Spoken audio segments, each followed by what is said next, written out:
Hello नमस्कार मेरे प्यारे बच्चों, कैसे हैं आप सब? सभी को राधे राधे और सभी को जय Shri Krishna. Welcome to Photons campus Arun Poonia. दोस्तों, स्वागत है आपका आपके अपने channel Photons campus Arun Poonia में। दोस्तों, टॉपिक की बात करते हैं। टॉपिक का नाम था संतुलित आहार, मतलब बैलेंस डाइट। संतुलित आहार की बात करें तो उसमें हम लोगों ने कार्बोहाइड्रेट, प्रोटीन, वसा और विटामिन हम लोगों ने पढ़ ली है, और उसके बाद जल भी हम लोगों ने क्या किया, पढ़ लिया था। तो मेरे प्यारे बच्चों, अगर विटामिन की बात करें तो हम लोगों ने पढ़ लिया कि विटामिन दो प्रकार की होती है। एक तो हमारे पास जल में घुलनशील और एक हमारे पास वसा में घुलनशील। अगर वसा में घुलनशील विटामिन की बात करूंगा तो वसा में घुलने वाली विटामिन की बात करूंगा तो एक विटामिन का नाम है प्यारे बच्चों विटामिन ए का रासायनिक नाम था रेटिनॉल। विटामिन डी का नाम था कैल्सिफेरॉल। विटामिन ई का नाम था टोकोफेरॉल। और विटामिन के का नाम था नेफ्थोक्विनोन या फिल्लोक्विनोन। आगे बात करूंगा प्यारे बच्चों, जल में घुलने वाली विटामिन में हमारे पास बी कॉम्प्लेक्स और सी आती है। बी कॉम्प्लेक्स की बात करूंगा, इसमें हमारे पास B1, B2, B3, B5, B6, B7, B9, B12 और B17 आती हैं, है ना। तो B1 की बात करूंगा प्यारे बच्चों, B1 का रासायनिक नाम हो गया थायमीन। B2 का रासायनिक नाम हो गया राइबोफ्लेविन। B3 का नाम हो गया नियासिन या निकोटिनिक एसिड। उसके बाद पढ़ लिया था B5। B5 का नाम है प्यारे बच्चों पेंटाथेनिक एसिड। नेक्स्ट हम लोगों ने पढ़ लिया B6 के बारे में। B6 का नाम है पायरिडॉक्सिन। नेक्स्ट पढ़ लिया B7 के बारे में, और B7 को मैं क्या बोलूंगा, बायोटीन। B9 की बात करूंगा प्यारे बच्चों, तो B9 का नाम था फॉलिक एसिड। B12 का नाम था प्यारे बच्चों साइनोकोबालेमिन। और हम लोगों ने पढ़ लिया था कि विटामिन B12 का संबंध कोबाल्ट धातु से होता है। अगले पॉइंट की बात करूंगा मेरे प्यारे बच्चों। नेक्स्ट पॉइंट में हम लोगों ने पढ़ लिया विटामिन सी के बारे में। विटामिन सी का रासायनिक नाम होता है एस्कॉर्बिक एसिड। क्या होता है प्यारे बच्चों? एस्कॉर्बिक एसिड होता है। ओके, चलिए चले भाई। इसके बाद हम लोगों ने पढ़ लिया जल के बारे में। जल के बारे में कि जल जो होता है, जल में कुछ दो तीन पॉइंट रह गए थे, शुरू से कराएंगे उसको भी। जल की बात करें, जल में हम लोगों ने पढ़ लिया प्यारे बच्चों कि जल जो होता है वो रंगहीन, गंधहीन और स्वादहीन पदार्थ होता है, और इसका पीएच मान 7 होता है, इसलिए जल उदासीन होता है प्यारे बच्चों। रंगहीन, गंधहीन, स्वादहीन और उदासीन पदार्थ क्या है? जल। और जल की मात्रा हमारी बॉडी में 65 से 70% होती है, और यदि इस मात्रा में से 1% की भी कमी हो जाए या हानि हो जाए तो हमें प्यास लगती है ना। नेक्स्ट हम लोगों ने पढ़ लिया कि हमारी बॉडी में जब जल की कमी होती है तो उसको बोलूंगा डिहाइड्रेशन, और पूर्ति होती है तो उसको बोलूंगा रिहाइड्रेशन। नेक्स्ट हम लोगों ने पढ़ लिया दस्त या डायरिया या अतिसार या प्रवाहिका, बात एक ही है। चाहे दस्त बोलो, चाहे डायरिया बोलो, चाहे प्रवाहिका बोलो, चाहे अतिसार बोलो, इन सब में क्या होगा प्यारे बच्चों? बॉडी में जल की कमी आती है। और हैजे में भी क्या होता है? बॉडी में जल की कमी आती है। तो इसको मैं क्या बोलूंगा? डिहाइड्रेशन। और नेक्स्ट हम लोगों ने पढ़ लिया कि जल में जो जल होता है प्यारे बच्चों, उसका अणुसूत्र होता है H2O, और जल का अणुभार होता है 18। कितना होता है? 18 होता है। और उसके बाद हम लोगों ने पढ़ लिया प्यारे बच्चों कि जल में बॉन्ड एंगल यानी बंध कोण का मान 104 डिग्री 5 मिनट होता है ना। अब देखिए आगे मेरे प्यारे बच्चों, देखिए दोस्तों, फोटोन्स कैंपस अरुण पुनिया आपके चैनल का नाम है। जितना हो सके उतना शेयर कर दिया करो, है ना। अपने दोस्तों तक भी पहुंचाओ, कि जहां तक जो बच्चा पढ़ नहीं पा रहा है वहां तक भी इसको पहुंचाओ, जिससे क्या है, आपका एक शेयर किसी दूसरे की जिंदगी बना सकता है ना। इसमें हंसने वाली या फिर इसमें मजाक करने वाली कोई बात नहीं है ना प्यारे बच्चों। तो ध्यान रखना है इस बात को कि जब भी आपके पास नई क्लास आएगी या नई वीडियो आती है तो किसी बच्चे को शेयर कर दिया करो, है ना। और शेयर करने से क्या होता है? दूसरे का भला ही होता है। और अगर नहीं करना चाहते तो फिर भी कर देना, क्योंकि आपका प्यार है ना। क्योंकि मैं आपसे प्यार करता हूं, आप भी मुझसे प्यार करते हो। ओके, चलिए ऐसे प्यार करते रहिए प्यारे बच्चों। चलिए मेरे दोस्तों आ जाइए। हाँ जी, आइए। पॉइंट का नाम था जल। आज खत्म कर दूंगा इसको, बैलेंस डाइट को। और जल का नाम है दोस्तों वाटर। क्या है? वाटर, यानी जल। मेरे प्यारे बच्चों, अगर जल की बात करूंगा तो जल में हम लोगों ने, जल की बात करूंगा तो एक ट्रिक हम लोगों ने पढ़ी थी, कौन सी थी दोस्तों? वो ट्रिक थी हमारे पास वेव की, वेव की वेव की 22 मैम, वेव की 22 मैम, वेव की 22 मैम। ये ट्रिक हम लोगों ने प्यारे बच्चों पढ़ ली थी, वेव की 22 मैम, है ना। अगर आपने पुरानी वीडियो नहीं देखी है ट्रिक वाली तो उसको देख लेना, वहां आपको पता चल जाएगा कि वास्तव में वेव की 22 मैम का मतलब क्या होता है। ओके, चलिए। तो W का मतलब यहाँ पे होता है वाटर, और 22 यहाँ पे कांस्टेंट, M का मतलब होता है मार्च। मतलब प्यारे बच्चों, अगर मैं बात करूं, अगर मैं बात करूं अगर मैं बात करूं कि विश्व जल दिवस कब मनाते हैं, अगर मैं विश्व जल दिवस की बात करूंगा, विश्व जल दिवस की बात करूंगा प्यारे बच्चों, विश्व जल दिवस की बात करूंगा तो ये हमारे पास कहां बनेगा? 22 कब मनाते हैं? इसको मनाते हैं 22 मार्च को। कब मनाते हैं प्यारे बच्चों? 22 मार्च को मनाया जाता है। ओके, 22 मार्च को मनाया जाता है। अब मैं बात करूंगा प्यारे बच्चों, किसकी बात करूंगा मैं? आगे जल की बात करूंगा। तो जल वास्तव में क्या है? तो जल जो होता है दोस्तों, एक रंगहीन, क्या होता है? रंगहीन होता है, कौमा, गंधहीन, गंधहीन, रंगहीन, गंधहीन, कौमा, स्वादहीन, स्वादहीन, और कैसा होता है प्यारे बच्चों? और उदासीन पदार्थ है, और उदासीन पदार्थ है। उदासीन कैसा होता है? अकार्बनिक, अकार्बनिक, इनऑर्गेनिक, अकार्बनिक पदार्थ है, अकार्बनिक पदार्थ है। क्योंकि इसका पीएच वैल्यू जो होती है प्यारे बच्चों, वो कितनी होती है? वो 7 होती है।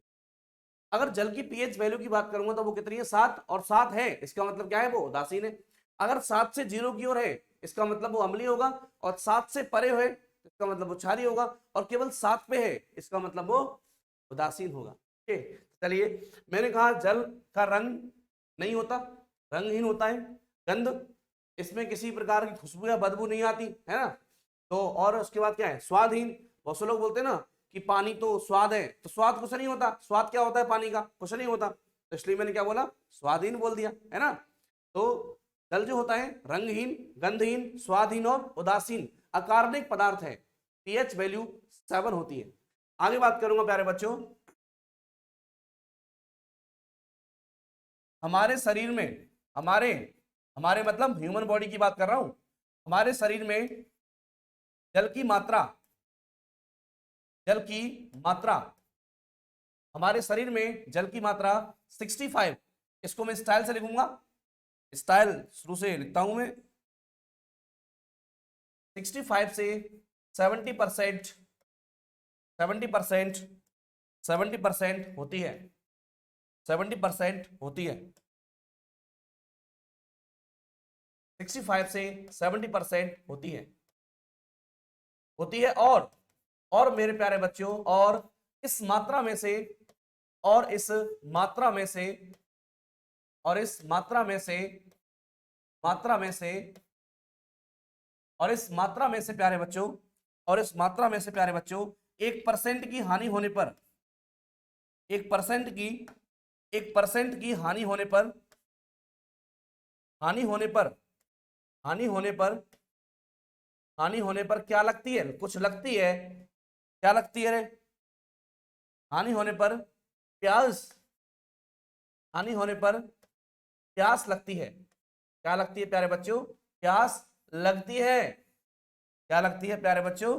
प्यास लगती है, प्यास लगती है। क्या लगती है दोस्तों? प्यास लगती है। तो मैंने कहा हमारी बॉडी में, ह्यूमन बॉडी की बात करूंगा, जल की मात्रा 65 to 70% होती है, और इस मात्रा में से 1% की हानि होने पर क्या लगती है? प्यास। ये प्यास लगती है रे। आगे बात करूंगा नेक्स्ट पॉइंट में, हमारी बॉडी की बात करूंगा, शरीर में, हमारे शरीर में, शरीर भले किसका भी हो, हमारे से क्या मतलब है? शरीर में जल की कमी को, जल की कमी को क्या कहते हैं प्यारे बच्चों? कहते हैं कि आप पे छोड़ दिया। बताओ क्या कहते हैं। और मैं ही आपसे पूछूंगा अगला कि शरीर में जल की पूर्ति को कहते हैं। बताओ क्या कहते हैं प्यारे बच्चों? बताओ क्या कहते हैं? अगर हमारी बॉडी में जल की मात्रा में कमी हो जाए तो उसको बोलूंगा डिहाइड्रेशन। क्या बोलूंगा? डिहाइड्रेशन बोल दूंगा मेरे प्यारे बच्चों। क्या बोलूंगा? डिहाइड्रेशन बोल दूंगा। और मेरे दोस्तों, जब जल की पूर्ति हो जाए तो उसको बोलूंगा रिहाइड्रेशन। क्या बोलूंगा? रिहाइड्रेशन में उसको बोल दूंगा। क्या बोल दूंगा? रिहाइड्रेशन। तो मैंने कहा कि जब हमारी बॉडी में जल की मात्रा में कमी हो जाए तो कमी को बोलूंगा डिहाइड्रेशन। और डिहाइड्रेशन को हिंदी में क्या बोलूंगा? निर्जली निर्जलीकरण। क्या बोलूंगा? निर्जलीकरण में उसको बोल दूंगा। ओके प्यारे बच्चों, तो यहां पे आपको ध्यान रखना है प्यारे बच्चों कि यदि हमारी बॉडी में जल की मात्रा में कमी हो रही है तो उसको मैं क्या बोलूंगा? उसको बोल दूंगा डिहाइड्रेशन। और पूर्ति हो रही है प्यारे बच्चों तो उसको बोलूंगा मैं, उसको मैं क्या बोल दूंगा? उसको बोल दूंगा रिहाइड्रेशन। क्या बोल दूंगा? रिहाइड्रेशन, है ना। जैसे आपने कभी नाम सुना होगा ओआरएस। अगर ओआरएस की बात करूंगा तो उसका नाम है ओरल रिहाइड्रेशन सॉल्यूशन। ओरल का मतलब है मौखिक, यानी मुंह से। रिहाइड्रेशन जल की पूर्ति, सॉल्यूशन का मतलब विलयन, मतलब ऐसा विलयन जिसको हम लोग मुंह से लेते हैं और वो हमारी बॉडी में जल की पूर्ति करता है, उसी को तो हम लोग क्या बोलते हैं? ओआरएस बोलते हैं ना, है ना। तो यहां पे पॉइंट हमारे पास क्या है दोस्तों? अगला देखिए, जल की बात करूंगा दोस्तों, जल का अणुभार, जल का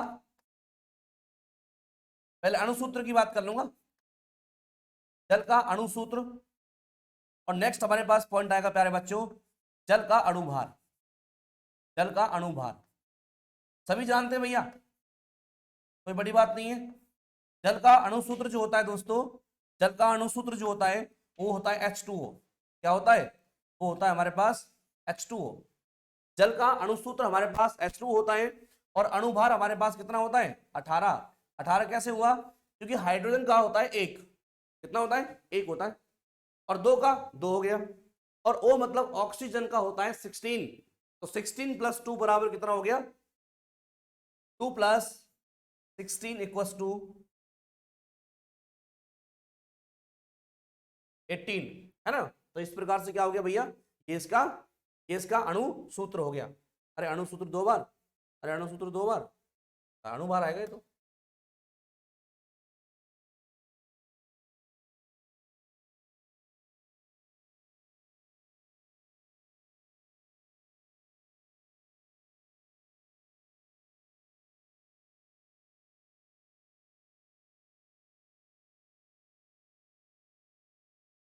अणुभार, अणुभार, अणुसूत्र H2O। और अणुभार कितना होता है? 18 होता है। चलिए आगे बात करूं प्यारे बच्चों जल के बारे में। तो जल में संकरण जो होता है, जल में संकरण, संकरण का मतलब है दोस्तों हाइब्रिडाइजेशन। जल का संकरण यानी हाइब्रिडाइजेशन जो होता है दोस्तों, ये कितना होता है? ये हमारे पास होता है प्यारे बच्चों sp3। तो कितना होता है? sp3 होता है। आगे बात करूं मेरे प्यारे बच्चों, आगे नेक्स्ट पॉइंट की बात करूंगा, जल की संरचना।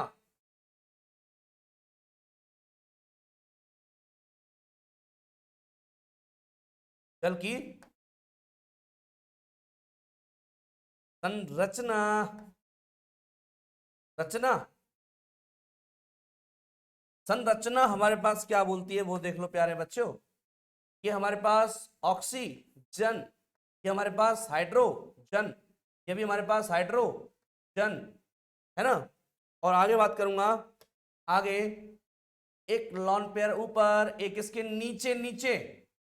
और दोस्तों इसमें जो बॉन्ड एंगल होता है, बॉन्ड एंगल होता है 104 डिग्री, 104 डिग्री क्या हो रहा है रे आज, 104 डिग्री 5 मिनट होता है, 104 डिग्री 5 मिनट। ओके, अगर मैं जल के अगर मैं जल के बॉन्ड एंगल की बात करूंगा, जल में बॉन्ड एंगल, जल में बंद कोण का मान कितना होता है प्यारे बच्चों, तो जल में जो बंद कोण का मान होता है दोस्तों वो कितना होता है, ये होता है 104 degree 104 degree 5 minute, 104 degree 5 minute. ये क्या है हमारे पास, जल में बंद कोण का मान है। ओके प्यारे बच्चों, तो हमने क्या पढ़ लिया वो देखिए, हम लोगों ने पढ़ लिया कि साहब हमारा जो जल होता है ना, जल, विश्व जल दिवस की बात करेंगे तो 22 मार्च है। जल क्या होता है, सब जल जो है वो रंगहीन, गंधहीन, स्वादहीन और उदासीन सॉरी उदासीन पदार्थ है, अकार्बनिक पदार्थ है। इसका पीएच वैल्यू 7 होती है।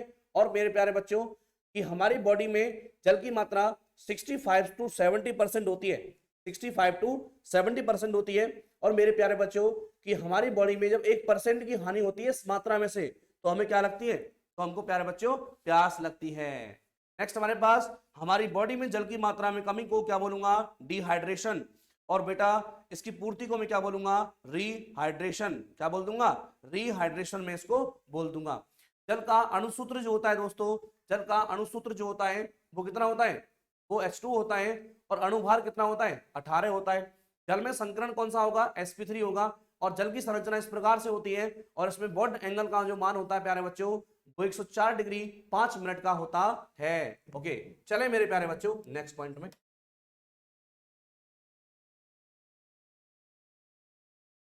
दोस्तों नेक्स्ट हमारे पास पॉइंट आएगा जल।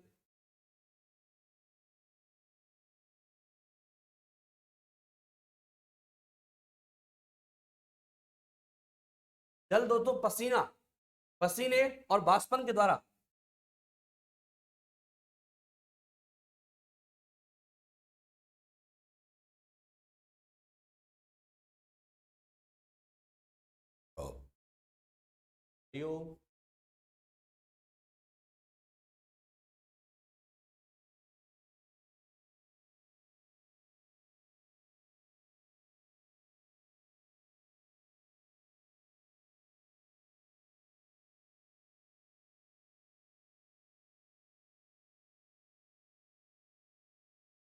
पसीने और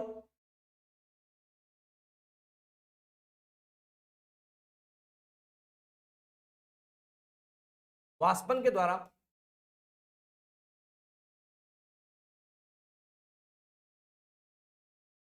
शरीर का ताप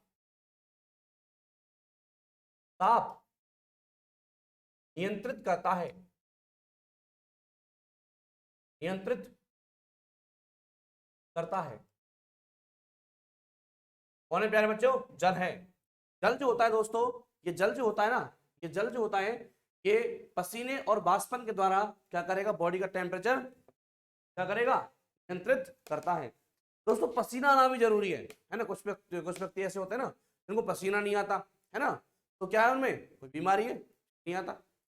पसीना आने से क्या होगा प्यारे बच्चों, पसीना आने से हमारा जो बॉडी का तापमान जो होता है वो क्या होता है, वो कंट्रोल होता है। आगे नेक्स्ट पॉइंट की बात करूंगा मेरे प्यारे बच्चों। अगला हमारे पास जो पॉइंट आएगा, जल जो होता है, जल जल जल परिवहन, परिवहन कौमा पाचन, परिवहन कौमा पाचन और परिवहन कौमा पाचन और उत्सर्जन, पाचन और उत्सर्जन में, उत्सर्जन में सहायक, उत्सर्जन में सहायक होता है, उत्सर्जन में सहायक होता है, उत्सर्जन में सहायक होता है। कौन होता है भैया, बता कौन होता है, ये होता है हमारे पास जल। जल जो होता है प्यारे बच्चों पाचन,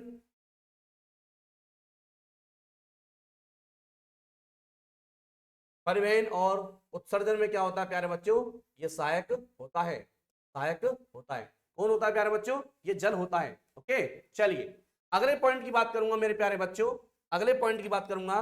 नेक्स्ट पॉइंट हमारे पास आएगा, जल जो होता है दोस्तों, जल जल हानिकारक पदार्थों का, हानिकारक पदार्थों का निष्कासन, पदार्थों का निष्कासन, निष्कासन, निष्कासन शरीर से करता है। कहां से करेगा? अरे शरीर से ही करेगा, और कहां से करेगा? जेब से थोड़ी करेगा, किसकी जेब में होता है? शरीर से करता है, शरीर से करता है। ओके प्यारे बच्चों, तो मैंने कहा कि वाटर जो होता है पसीने और वाष्पन के द्वारा बॉडी का टेम्परेचर कंट्रोल करता है। यह परिवहन, पाचन और उत्सर्जन में सहायक होता है और हानिकारक पदार्थों का निष्कासन हमारी बॉडी से करता है। मेरे प्यारे बच्चों, अगले पॉइंट की बात करूंगा। अगला हमारे पास पॉइंट क्या आएगा, देखिए, जल को जल को जल को सार्वत्रिक जल को सार्वत्रिक सार्वत्रिक विलायक,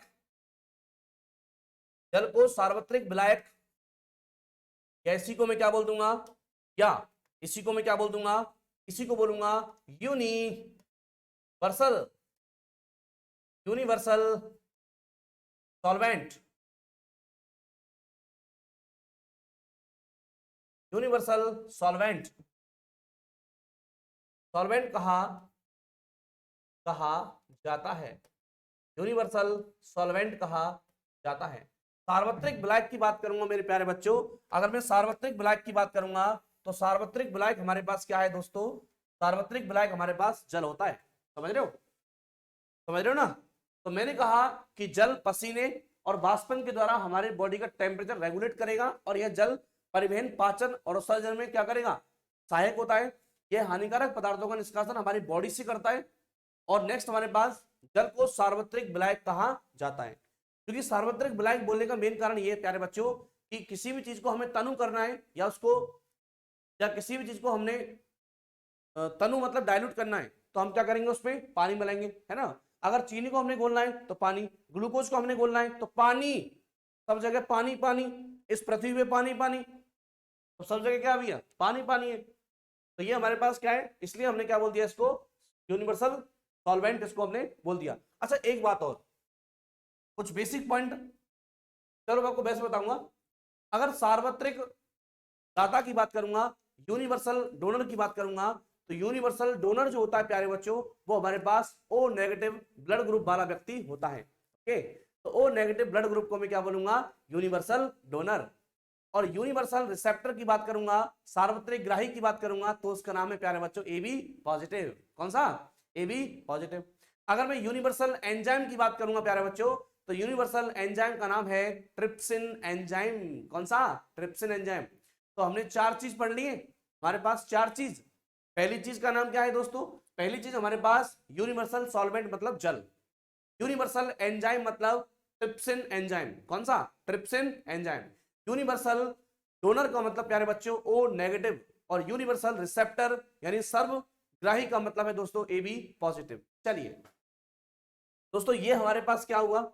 सब ये हमारे पास हुआ जल। क्या हुआ प्यारे बच्चों? जल हुआ है। चलिए आगे बात करूंगा नेक्स्ट पॉइंट में मेरे प्यारे बच्चों।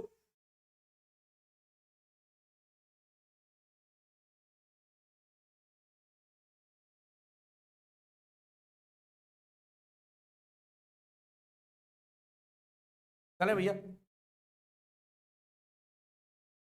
नेक्स्ट हमारे पास क्या आएगा? रफेज। रफेज, और इसका नाम है मोटा। ये मोटा रहता है इसलिए इसका नाम मोटा हो गया। मोटा चारा, मोटा चारा, चारा, चारा है ये, वो वाला चारा नहीं है जो भैंस बकरी वगैरह खाती है, वो नहीं है। इसका नाम है मोटा चारा। रफेज का मतलब प्यारे बच्चों मोटा चारा। देखिए इसका मतलब क्या होता है?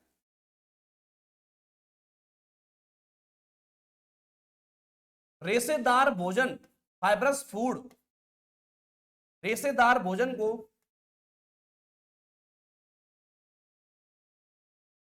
भोजन को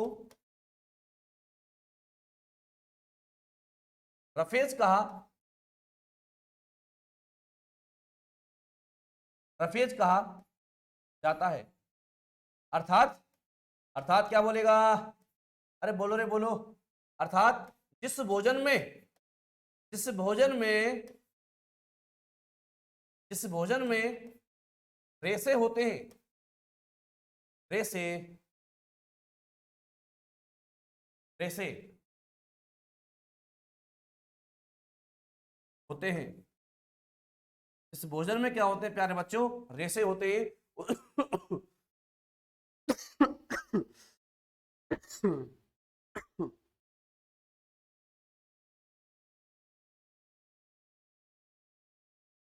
अगले पॉइंट हमारे पास क्या आएगा प्यारे बच्चों, ये जो रफेज होता है प्यारे बच्चों, रफेज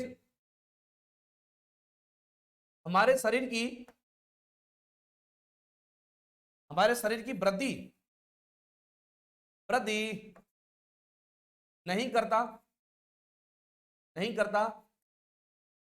क्योंकि, क्योंकि इसका पाचन, क्योंकि इसका पाचन, पाचन, क्योंकि इसका पाचन हमारे शरीर में,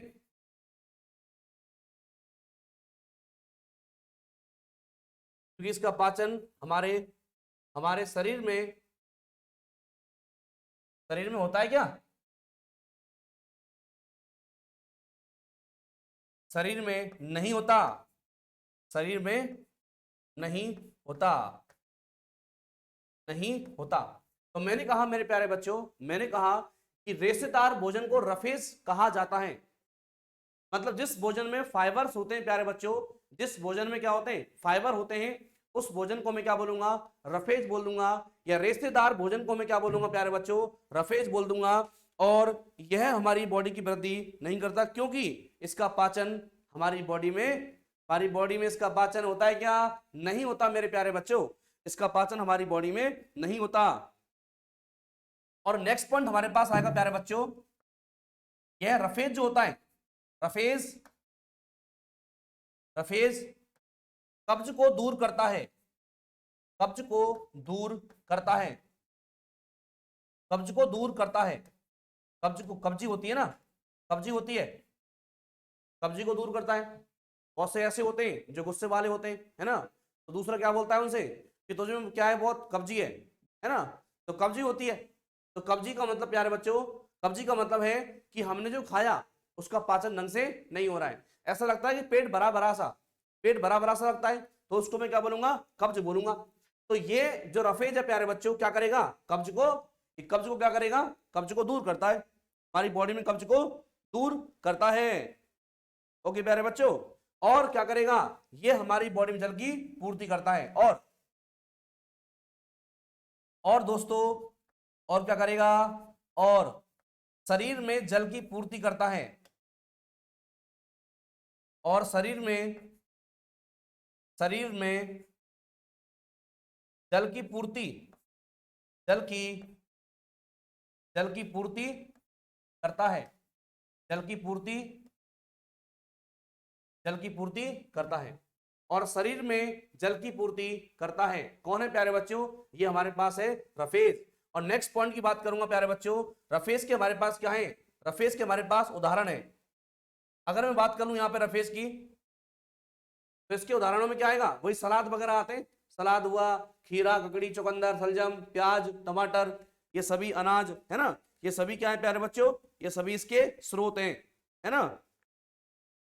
मैं यहाँ पे लिख दूंगा सलाद, सलाद, सलाद, इसमें क्या है, खीरा, स्टाइल से लिखूंगा इसको। हमारे पास जब व्यवस्था है स्टाइल से लिखने की, तो स्टाइल से लिखूंगा ना, सलाद में क्या आएगा, खीरा, सलाद में सबसे इंपॉर्टेंट क्या, खीरा, ककड़ी, ककड़ी, चुकंदर, चुकंदर,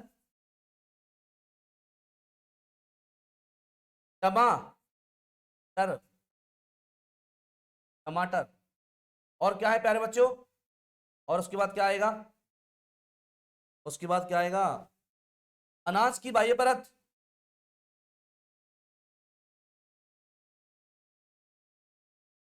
अरे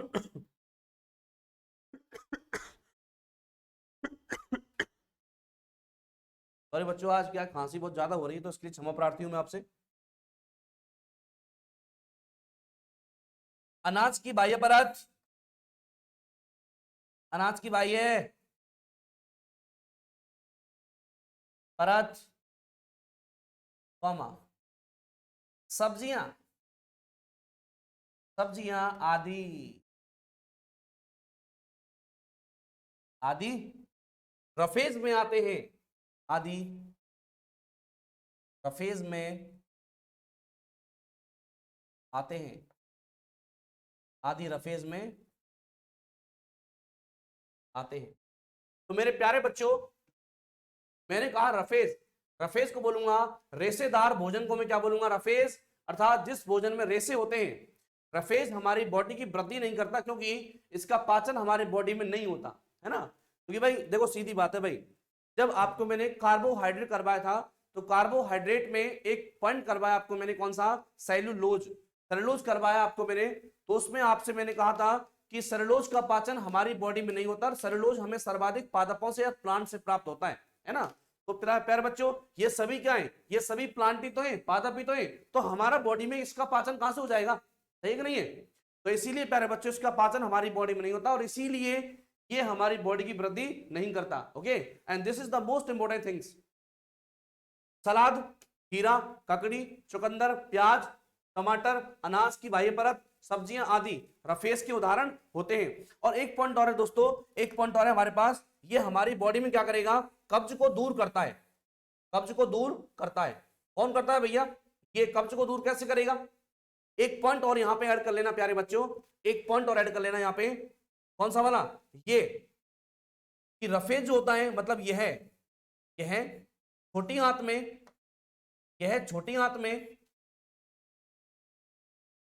छोटी आंत में फंसे, छोटी आंत में फंसे भोजन को निकालता है, छोटी आंत में फंसे भोजन को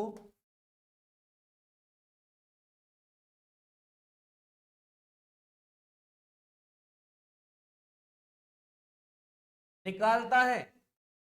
कौन निकालेगा प्यारे बच्चों, ये निकालेगा हमारे पास जल। कौन निकालेगा, जल निकालेगा। तो भैया देखो हमने क्या, सॉरी, कौन निकालेगा, रफेज निकालेगा, जल नहीं निकालेगा।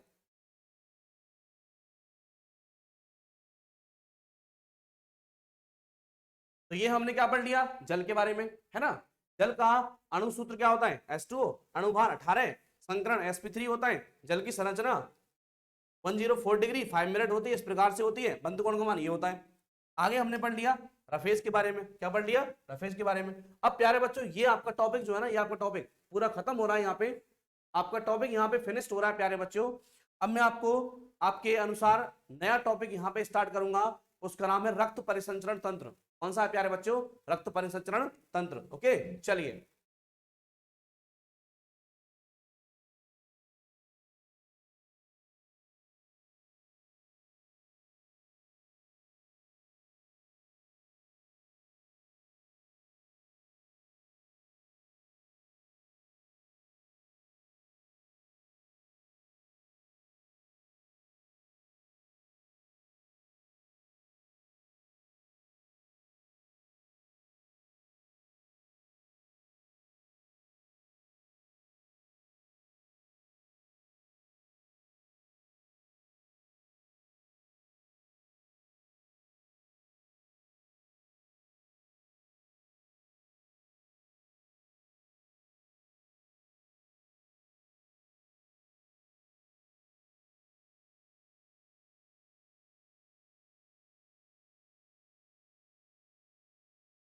प्यारे बच्चों, इसका नाम है blood circulatory, blood circulatory system.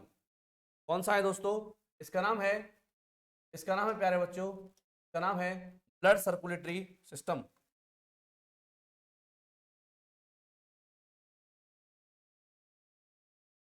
Blood circulatory system, रक्त परिसंचरण तंत्र। तो मेरे प्यारे बच्चों, अगर मैं इस टॉपिक की बात करूंगा, तो इस टॉपिक में तो क्या पढ़ेंगे वो देख लो।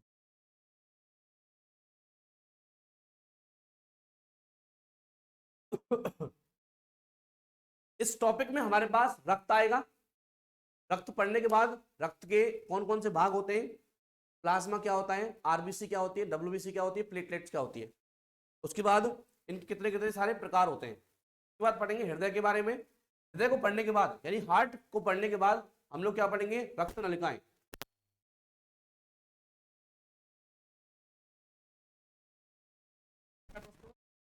हमारे पास पहला पॉइंट आएगा रक्त। क्या आएगा, पहला पॉइंट आएगा रक्त। और रक्त को बोल दूंगा मैं ब्लड। क्या बोलूंगा, रक्त को बोलूंगा ब्लड। तो मैं क्या बोल दूंगा, रक्त को प्यारे बच्चों बोल दूंगा ब्लड। हाँ ब्लड, हाँ बोलूंगा ब्लड। पहला हमारे पास कौन सा आएगा, रक्त या ब्लड। दूसरे की बात करूंगा तो हमारे पास यहाँ पे आएगा प्यारे बच्चों हृदय। क्या आएगा, हृदय को बोलूंगा हार्ट। क्या बोलूंगा, हार्ट। हृदय को मैं हार्ट हार्ट बोल दूंगा, हृदय मतलब हार्ट। और तीसरा हमारे पास आएगा प्यारे बच्चों रक्त नलिकाएं।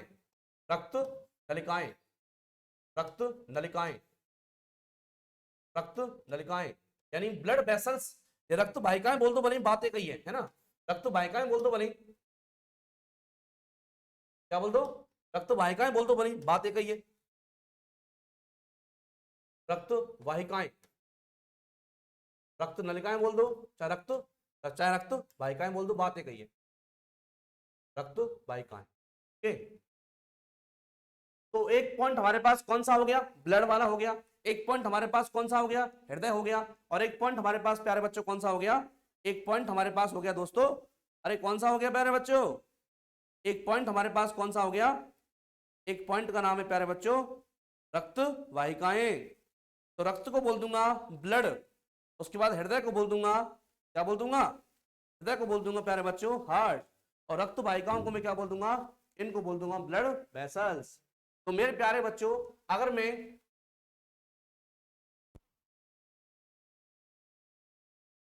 सेकंड प्यारे बच्चों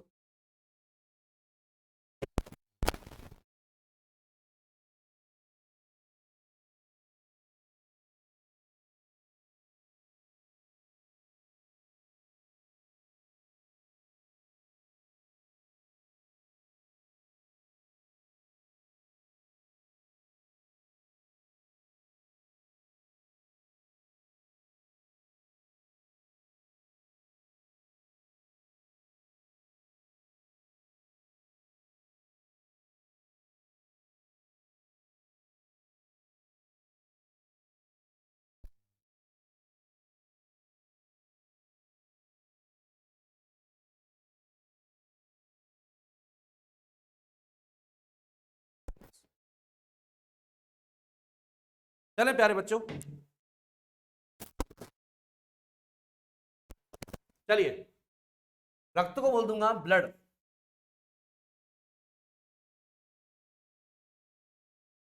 हृदय का नाम है हार्ट, हार्ट। और इसका नाम है ब्लड वेसल्स।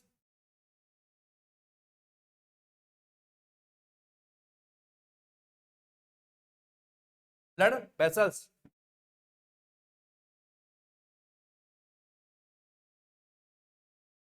चलिए रक्त की बात करूंगा। रक्त में हमारे पास पहला पॉइंट क्या आएगा प्यारे बच्चों, रक्त का अध्ययन। रक्त का अध्ययन, अगर रक्त के अध्ययन की बात करूंगा प्यारे बच्चों तो इसका नाम होता है हिमेटोलॉजी। Haematology, haematology. आगे प्यारे बच्चों हृदय के अध्ययन की बात करूंगा तो हृदय के अध्ययन को मैं क्या बोलूंगा, हृदय के अध्ययन को स्टडी ऑफ हार्ट, इसको बोलूंगा प्यारे बच्चों कार्डियोलॉजी। क्या बोलूंगा, इसको बोलूंगा कार्डियोलॉजी, कार्डियोलॉजी, इसको बोल दूंगा कार्डियोलॉजी। हृदय के अध्ययन को मैं क्या बोलूंगा, कार्डियोलॉजी। और रक्त के अध्ययन को मैं क्या बोलूंगा, हिमेटोलॉजी। ओके, अच्छा नेक्स्ट हमारे पास रक्त वाहिनियां। इनके अध्ययन को मैं क्या बोलूंगा प्यारे बच्चों, इनके अध्ययन को स्टडी ऑफ ब्लड वेसल्स। क्या बोलूंगा, इनके अध्ययन को बोलूंगा प्यारे बच्चों एंजियोलॉजी। एनजीओ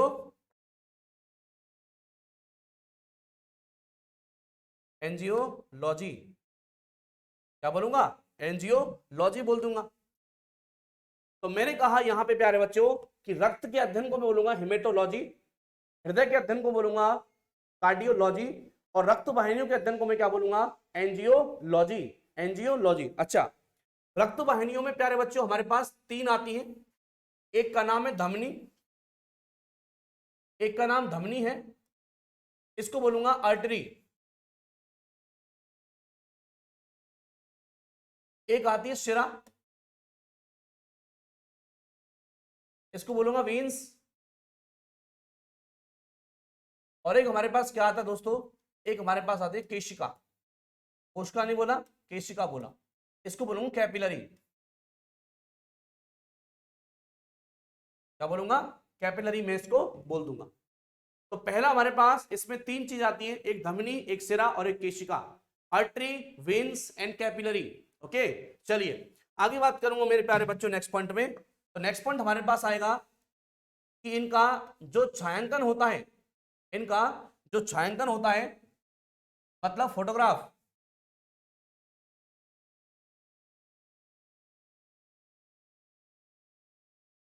छायांकन, इसको बोल दूंगा एंजियोग्राफी, क्या बोल दूंगा, एनजीओ एनजीओ एंजियोग्राफी, क्या बोलूंगा, एंजियोग्राफी। और मेरे प्यारे बच्चों, और मेरे प्यारे बच्चों इनकी जो मरम्मत होती है, इनकी जो मरम्मत होती है उसको बोलूंगा एंजियोप्लास्टी, क्या बोलूंगा, एंजियोप्लास्टी।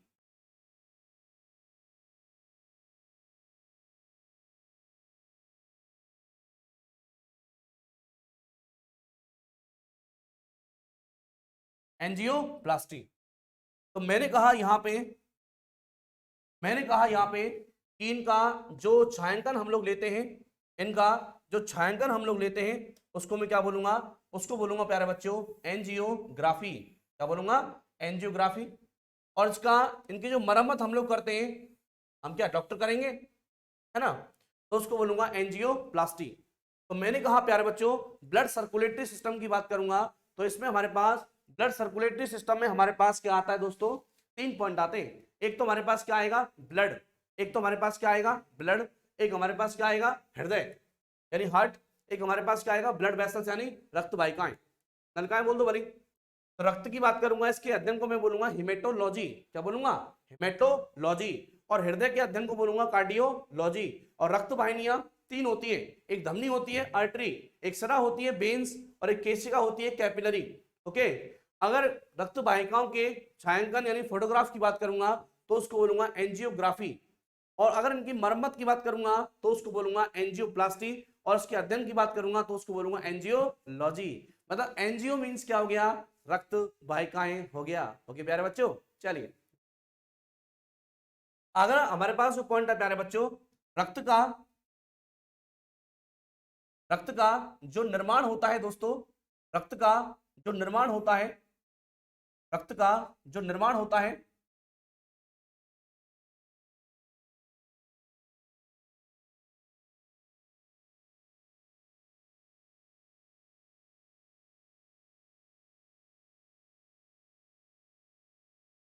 रक्त का जो निर्माण होता है प्यारे बच्चों, उसको मैं क्या बोलूंगा, उसको बोलूंगा मैं क्या, उसको बोलूंगा प्यारे बच्चों हीमोपोइसिस, हीमो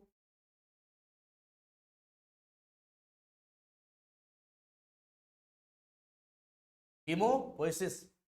रक्त के निर्माण को मैं क्या बोलूंगा, हीमोपोइसिस। और रक्त के अध्ययन को मैं क्या बोलूंगा, हेमेटोलॉजी, क्या बोल दूंगा, हेमेटोलॉजी। ओके प्यारे बच्चों, चलिए अब चलते हैं आगे। अब बात करेंगे हम लोग यहाँ पे ब्लड के बारे में, रक्त के बारे में। उसके बाद नंबर किसका आएगा, हमारे हृदय का आएगा। उसके बाद किसका आएगा, रक्त वाहिकाओं का नंबर आएगा। चलिए प्यारे बच्चों आगे बढ़ते हैं।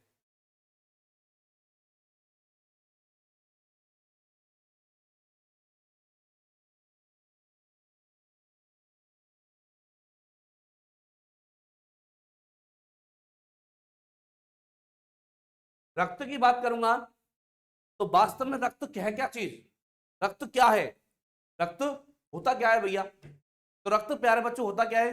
तो रक्त जो होता है दोस्तों एक तरल संयोजी ऊतक होता है। रक्त क्या है प्यारे बच्चों?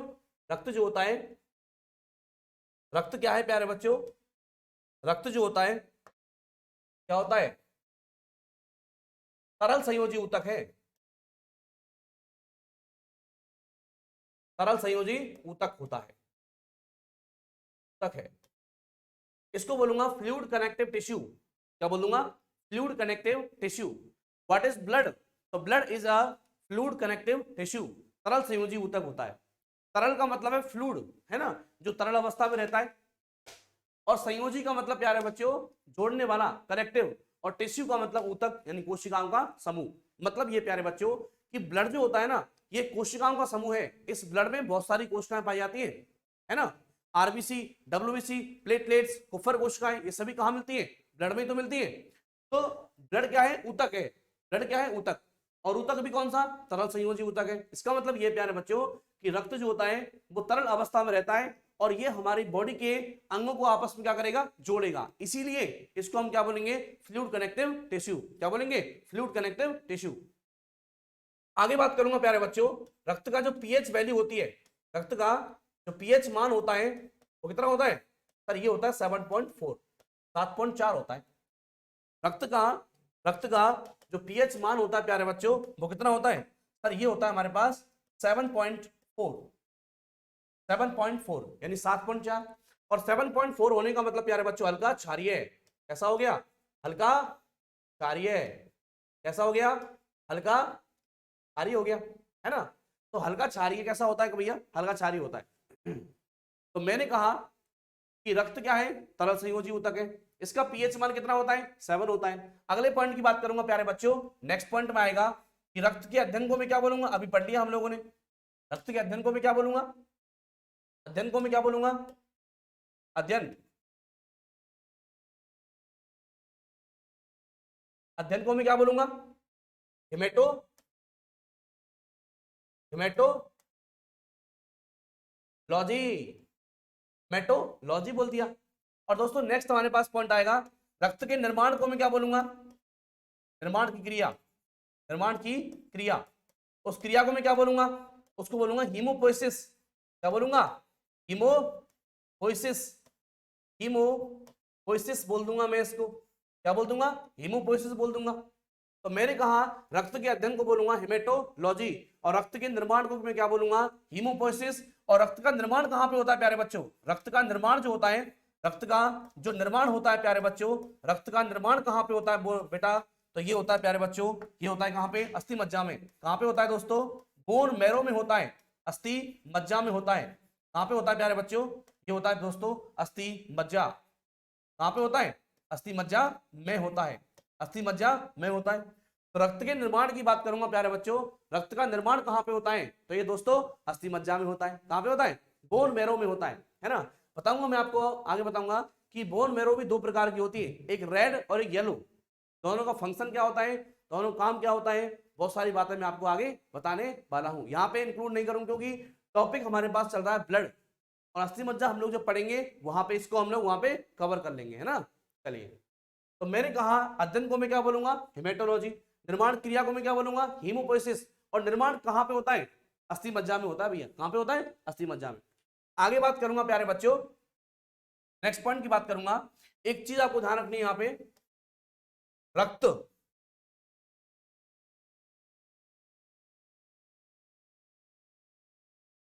रक्त कौमा आंसू कौमा पसीना, पसीना,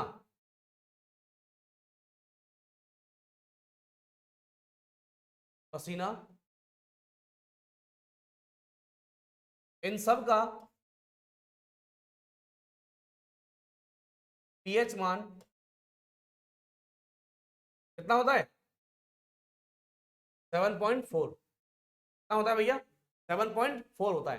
तो रक्त, आंसू, पसीना, इन सब का पीएच मान कितना होता है? 7.4 होता है। ओके, कितना होता है? 7.4 होता है। अगर मैं किसी व्यक्ति की बात करूंगा दोस्तों, वयस्क मनुष्य में, वयस्क मनुष्य में रक्त की मात्रा कितनी होती है? लगभग 5 से 6 लीटर। कितनी होती है भैया? सर ये होती है हमारे पास 5 से 6 लीटर, 5 से 6 लीटर होती है ना। और दोस्तों, और अगर ऐसा नहीं है तो क्या होगा? और वजन का कितना होगा? वजन का दोस्तों, वजन का 7% होता है, 7% होता है। वजन का 7% होता है। कितना होता है भैया? ए भैया, ओ भैया, कितना होता है? 7% होता है ना। तो मैंने कहा कि वयस्क मनुष्य में रक्त की मात्रा 5 से 6 लीटर होती है और वजन का 7% होती है, वजन का 7% होती है। ओके प्यारे बच्चों, चलिए पहले इसको छापो, नहीं बस छापो भैया, क्योंकि आपको पीडीएफ तो मिल ही जाएगी, तो छापने वाली बात क्या है इसमें, है ना। तो एक बार रिवीजन कर लो इसका। हमने क्या पढ़ लिया? हम लोगों ने पढ़ लिया कि रक्त क्या है प्यारे बच्चों? रक्त जो होता है एक तरल संयोजी ऊतक होता है। रक्त क्या है? एक तरल संयोजी ऊतक है और इसका पीएच मान कितना होता है? 7.4 होता है। यानी प्रकृति कैसी होती है? हल्की क्षारीय होती है। कैसी होती है? हल्की क्षारीय होती है। अध्ययन को मैं क्या बोलूंगा? हेमेटोलॉजी। अध्ययन को मैं क्या बोलूंगा? हेमेटोलॉजी। और निर्माण को मैं क्या बोलूंगा? हीमोपोइसिस। निर्माण को मैं क्या बोलूंगा? हीमोपोइसिस। और रक्त का अध्ययन, सॉरी, रक्त का निर्माण कहां पे होता है? बोन मैरो, अस्थि मज्जा में होता है।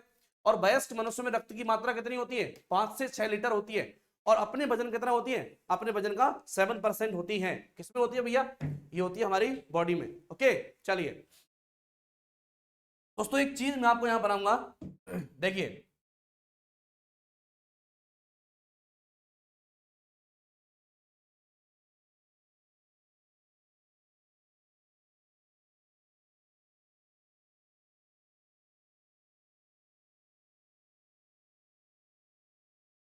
चलिए भैया,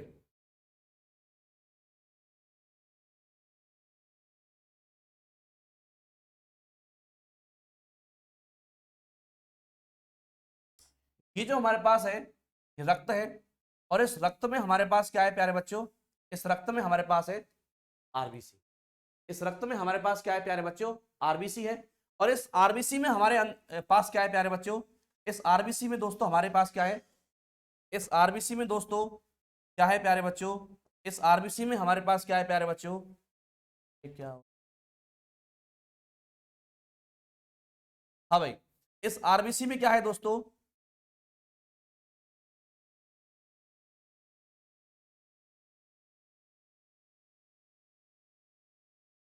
हीमोग्लोबिन। और हीमोग्लोबिन में क्या है मेरे प्यारे बच्चों? हीमोग्लोबिन में हमारे पास आयरन। क्या है? आयरन। तो ये मेरे प्यारे बच्चों, ये तो हमारे पास क्या हो गया? सब ये हमारे पास हो गया क्या? सब ये हमारे पास क्या हो गया? सब ये हमारे पास हो गया यहाँ पे ब्लड। ये तो क्या है? ये रक्त है। क्या है भैया? ये रक्त है। और इसके अंदर क्या है? इसके अंदर हमारे पास साहब ये हमारे पास है आरबीसी। क्या है भैया? ये हमारे पास आरबीसी है ना। इसके अंदर हमारे पास क्या है? सर इसके अंदर हमारे पास हीमोग्लोबिन है। एचबी का मतलब क्या होता है? हीमोग्लोबिन। और अगर मैं आगे बात करूंगा कि ये हमारे पास के अंदर क्या है, सर इसके अंदर हमारे पास क्या है? आयरन। क्या होता है भैया? ये होता है आयरन। ओके, तो रक्त में आरबीसी, आरबीसी में हीमोग्लोबिन, हीमोग्लोबिन में आयरन। ओके, अगर मैं प्यारे बच्चों, अगर मैं इन चारों की मात्रा में कमी कर दूं तो उसको मैं क्या बोल दूंगा? एनीमिया में उसको बोल दूंगा। क्या बोल दूंगा? एनीमिया बोल दूंगा। जैसे अगर अगर मैं आपसे बोलूं, अगर मैं आपसे बोलूं, अगर मैं आपसे बोलूं, अगर मैं आपसे बोलता हूं प्यारे बच्चों, अगर मैं आपसे बोलता हूं, अगर मैं आपसे कहूं, अगर मैं आपसे कहूं कि रक्त की कमी, सही है ना, रक्त की कमी। अगर मैं आपसे कहूं प्यारे बच्चों आरबीसी की कमी, अगर मैं आपसे कहूं बच्चों रक्त की कमी हो गई, आरबीसी हो गई। अगर मैं आपसे कहूं प्यारे बच्चों हीमोग्लोबिन की कमी, हीमोग्लोबिन की कमी। और यदि मैं आपसे कहूं प्यारे बच्चों आयरन की मात्रा में कमी, आयरन की कमी, कमी, तो इन चारों की मात्रा में कमी हो रही है। अगर इनमें से एक भी कमी हो जाए ना तो मैं क्या बोल दूंगा प्यारे बच्चों, मैं उसको बोल दूंगा, मैं क्या बोल दूंगा उसको मेरे प्यारे बच्चों, मैं उसको बोल दूंगा, क्या बोलूंगा मैं उसको, सर आप उसको बोल दोगे, अरे क्या बोल दोगे मेरे भैया, ए भैया, उसको बोल दूंगा प्यारे बच्चों में एनीमिया, क्या बोल दूंगा, उसको बोल दूंगा दोस्तों, उसको मैं बोल दूंगा, क्या बोल दूंगा मैं उसको बोल दूंगा मैं एनीमिया, क्या बोल दूंगा, उसको बोल दूंगा प्यारे बच्चों, उसको बोलूंगा एनीमिया, क्या बोल दूंगा, उसको बोल दूंगा मैं एनीमिया। एनीमिया को हिंदी में क्या बोलेंगे, इसको बोलेंगे रक्ताल्पता, रक्ताल्पता, या मेरे प्यारे बच्चों इसी को बोल दूंगा, और इसी को मैं क्या बोलूंगा, रक्त की कमी, रक्त की रक्त की कमी, रक्त की कमी, मैं इसको बोल दूंगा, क्या बोल दूंगा, रक्त की कमी बोल दूंगा, है ना। तो मेरे प्यारे प्यारे बच्चों, नन्हे मुन्ने बच्चों, छोटे मोटे बच्चों, इसी के साथ अब क्लास हमारी खत्म होती है। तो प्यारे बच्चों जितना हो सके उतना शेयर कर देना। आपको नहीं पता बहुत, तो आप अगर क्लासेस देख रहे होंगे तो आपको पता चल जाएगा कि वास्तव में मेहनत क्या होती है और किस प्रकार से हमारे सर जो है आपके लिए मेहनत कर रहे हैं। प्यारे बच्चों ये जो मेहनत है वो केवल आपके लिए है, समझ रहे हो।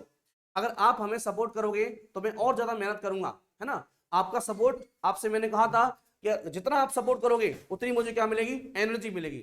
अगर आप चाहते हो कि मैं एनर्जी से भरपूर होकर पढ़ाऊं तो क्या करो प्यारे बच्चों, मुझे सपोर्ट करो, है ना। जितना हो सके वीडियो को शेयर कर देना। आपसे मैं, जैसे हमारी क्लास शुरू होती है मैं कुछ नहीं बोलता, बीच में कुछ नहीं बोलता, लेकिन जब क्लास खत्म होती है ना, खत्म होती है तब मैं आपसे केवल 2 शब्द बोलता हूं, क्योंकि मैं जानता हूं आपका जो टाइम है ना वो टाइम बड़ा कीमती है प्यारे बच्चों। ये टाइम अगर चला जाएगा तो वापस बार बार नहीं आएगा, इसीलिए आपकी जो क्लास है ना उस क्लास को मैं डिस्टर्ब नहीं करता आपसे मैं, इसीलिए आपसे मैं लास्ट में कहता हूं, समझ रहे हो। जितना हो सके उतना शेयर कर देना प्यारे बच्चों। आपका सपोर्ट मेरी ताकत, मेरी एनर्जी। तो मेरे प्यारे प्यारे बच्चों हंसते रहिए, मुस्कुराते रहिए, प्यार करते रहिए और पढ़ते रहिए। राधे राधे, आयुष्मान भव।